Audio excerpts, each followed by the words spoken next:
The first update we have today is an intriguing turn in the personal life of a prominent reality TV personality. In this video, we'll be talking about Lenny Hochstein, from Real Housewives of Miami, and the recent public developments in his romantic life. Oh. So let's set the scene a bit. We've seen the headlines about Lenny Hochstein, the 59-year-old plastic surgeon. He's officially confirmed this new relationship with 25-year-old Russian model, Alena Kovalenko.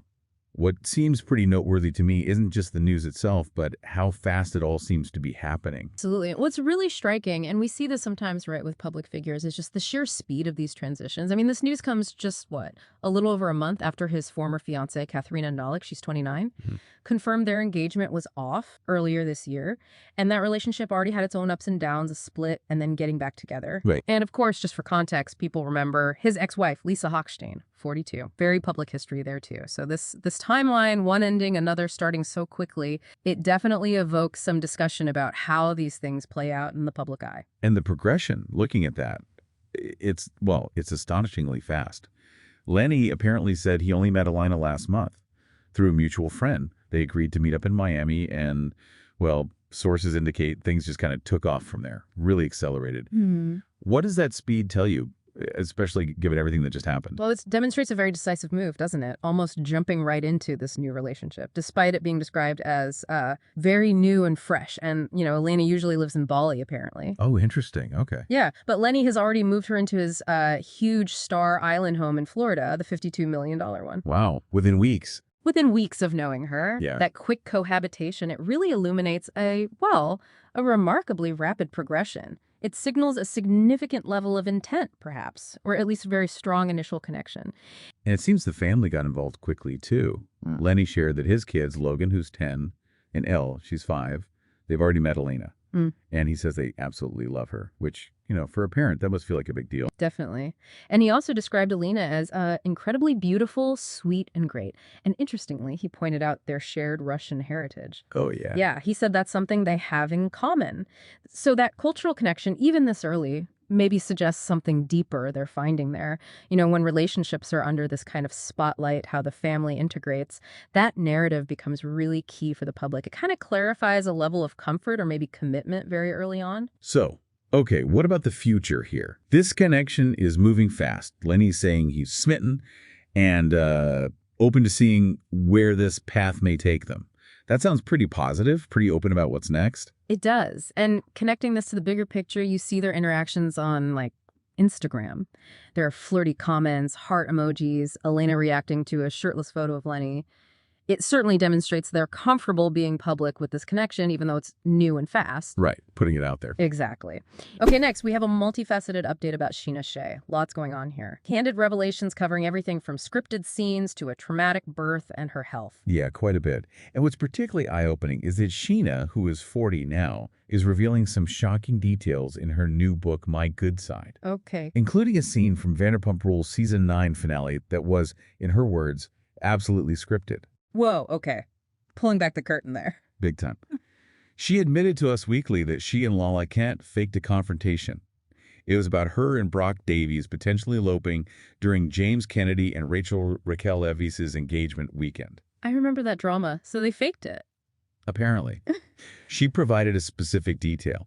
Scheana and Lala pulled Ariana Madix and Katie Maloney aside and decided to fake a fight without telling production. Wow. She explained this was a one-off, though, and the only time we faked something. She said it was driven by desperation over wanting to save our jobs and get another season. During that same season, Scheana endured a near-fatal experience while giving birth to her daughter, Summer Moon, who is now 4. Oh, that's right. I remember hearing about that. It was serious.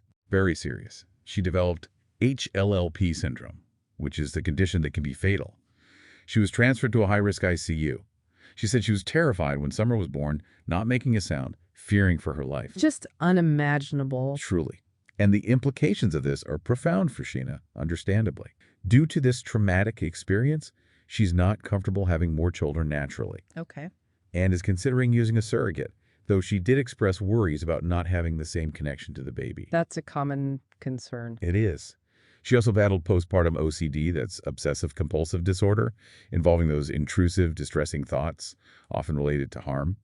She feared she could make a life-threatening decision at her lowest point. That's incredibly brave of her to share. Very brave.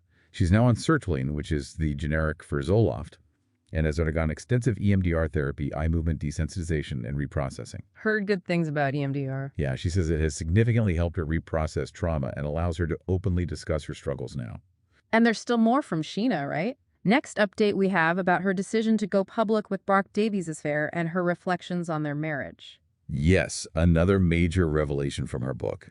It's quite something that Scheana decided to reveal her husband, Brock Davies' affair, in My Good Side, especially after, as she says, much internal debate. He's 35 now. She initially resisted, didn't she, saying absolutely not. She did.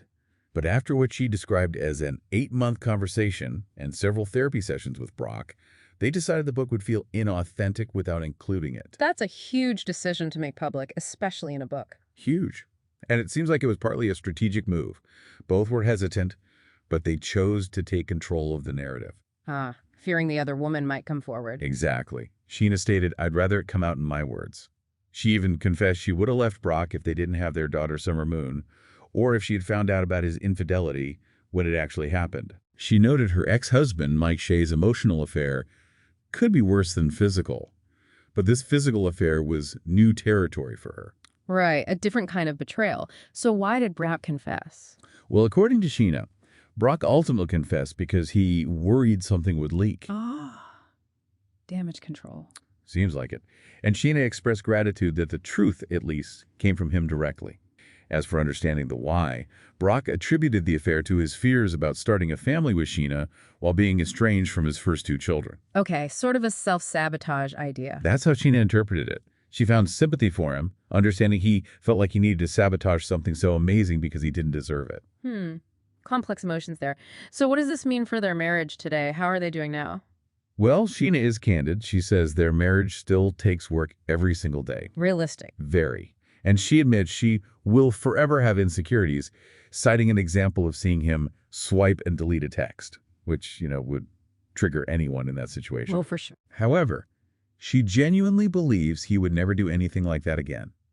She said she trusts him, has forgiven him, and they've worked through it extensively in couples therapy with open communication. That's the key, isn't it? Communication. She wants to demonstrate that if you truly love someone, a past mistake doesn't have to define the future of your relationship. It's a hopeful message, but certainly challenging, and this raises an interesting question. She chose not to reveal the affair on Pump Rules back when it was relevant to the timeline. Right. She said she wasn't ready then and was primarily focused on protecting Summer. Makes sense. And what about the open marriage rumors? She addressed those too. She did. Scheana admitted curiosity, saying she'd had feelings for another woman before marrying Brock.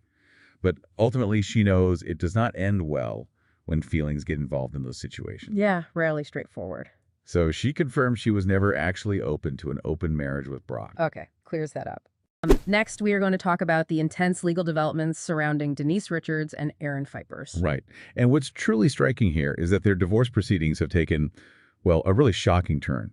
Aaron filed for divorce from Denise on July 7, 2025. Okay. And he's actually requesting spousal support. Wow, that's unexpected. It sounds like things escalated even further because Denise has come forward with incredibly disturbing allegations in court papers, hasn't she? She has, yes. She alleges a pattern of severe physical abuse, including violent choking, squeezing her head, slapping her face and head. It's awful. And aggressively slamming her head into a bathroom towel rack. Just terrible. And this isn't just, one isolated incident she's claiming. In 2022, Denise specifically alleged Aaron badly bruised her eye by striking her with the heel of his palm while calling her a fucking bitch. Oh my gosh. And this reportedly happened because he became paranoid that plants at his workplace contained listening devices. That's quite a detail. It's truly harrowing. She even provided photos in court papers showing her bruised face and arms from a 2023 red carpet event, attributing these injuries directly to Aaron. Wow.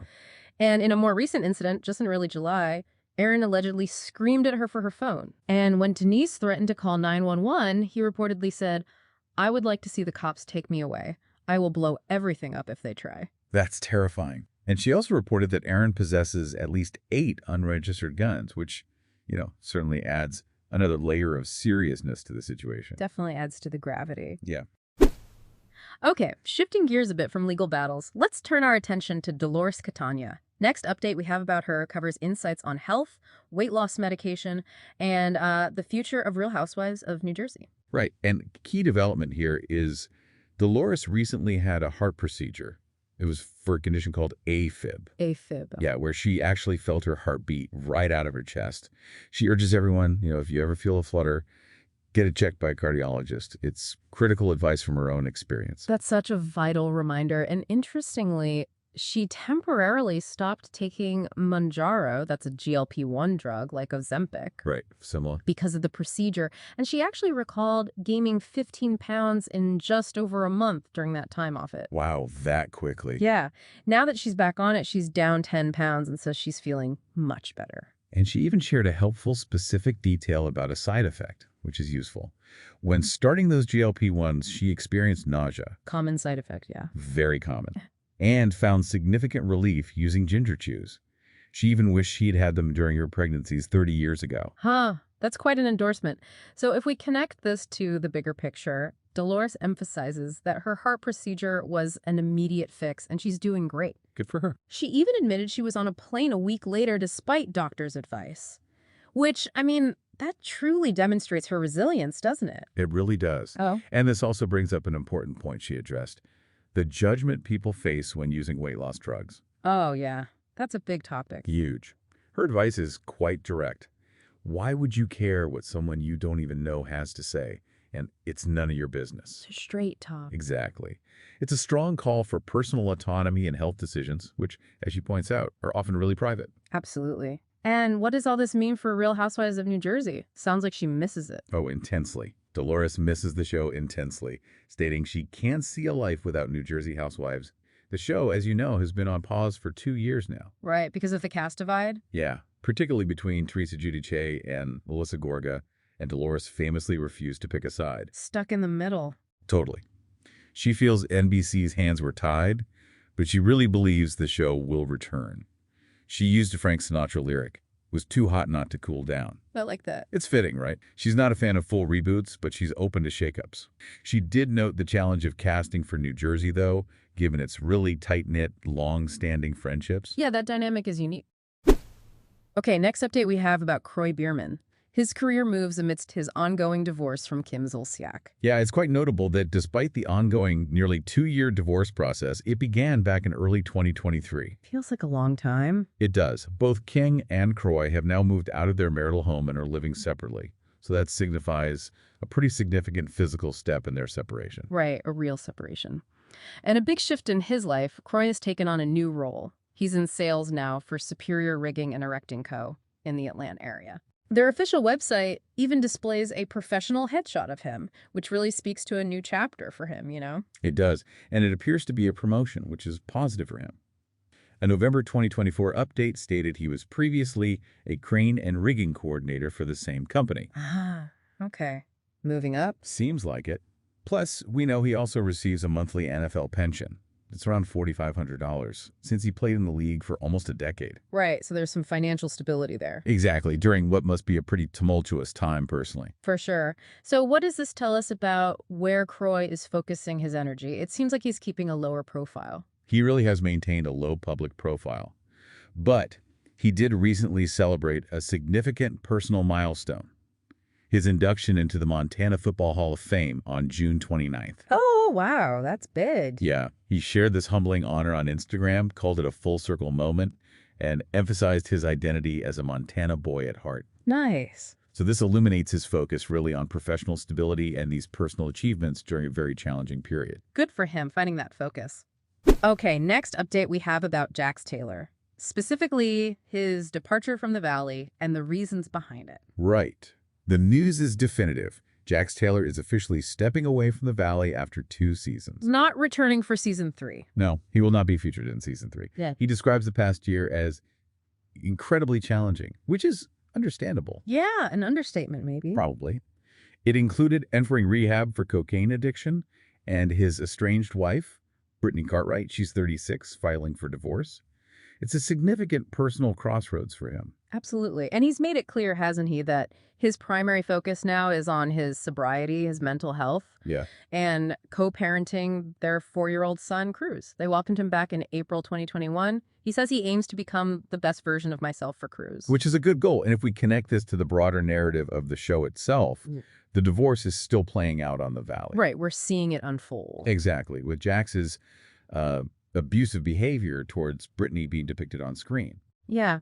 And this prompts an important question about public accountability, doesn't it? Because fans have been very vocal. Very. They actively called for his removal from the show, even launching a change.org petition.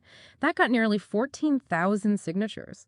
That's a lot. It is. The petition stated his actions were deeply concerning and offensive, perpetuating harmful stereotypes, bullying, and negativity, and urged the networks to take responsibility. And there was a poll, too, right? Yeah. A Reality Blur poll also showed 91% of readers agreed he shouldn't return. So this clarifies the significant public and fan pressure influencing his decision. Definitely. It really highlights the audience's increasing power, in shaping reality TV narratives these days. It certainly does. Okay, next update we have about Rob Kardashian, his reclusive public life, and the truth behind those family feud rumors. Yeah, what's truly fascinating is that despite the Kardashian family's generally massive public profile, Rob, who is 38 now, is rarely seen in public.